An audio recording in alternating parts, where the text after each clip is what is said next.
తేజు, ఈ చల్లటి వర్షంలో ఏమైనా తినడానికి వేడిగా చేయొచ్చుగా. ఏం చెయ్యాలి? కరకరలాడేది కారంగా ఉండేది, చట్నీతో తినేది చిన్నగా ఉండేది, అలాంటిది ఏమైనా చెయ్యి. పునుగులని చెప్పొచ్చుగా. పునుగులు కాదు, పెసర పునుగులే, అదిరిపోతాయి. ఓకే, పెసర పునుగులకి ముందు రోజు నైటే పెసలు నీటిలో నానబెట్టాలి.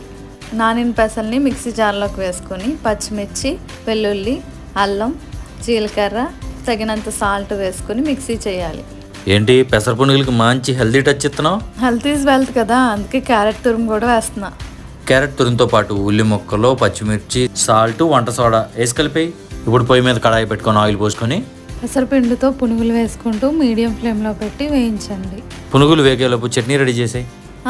స్టవ్ మీద పాన్ పెట్టుకుని పచ్చిమిర్చి, కరివేపాకు వేసి బాగా వేయించి మిక్సీ జార్లోకి తీసుకోండి. ఆ తర్వాత వేరుశనగలు కూడా వేయించి మిక్సీ జార్లోకి తీసుకోండి. కొబ్బరి ముక్కలు, పుట్నాల పప్పు, జీలకర్ర, వెల్లుల్లి, తగినంత ఉప్పు వేసుకొని మిక్సీ పట్టండి. అంతే, చట్నీ రెడీ. సర్లే కానీ పునుగులు బాగా వేగాయి చూడు. వేగిన పునుగుల్ని బౌల్లోకి సర్వ్ చేసుకోవడమే, అంతే.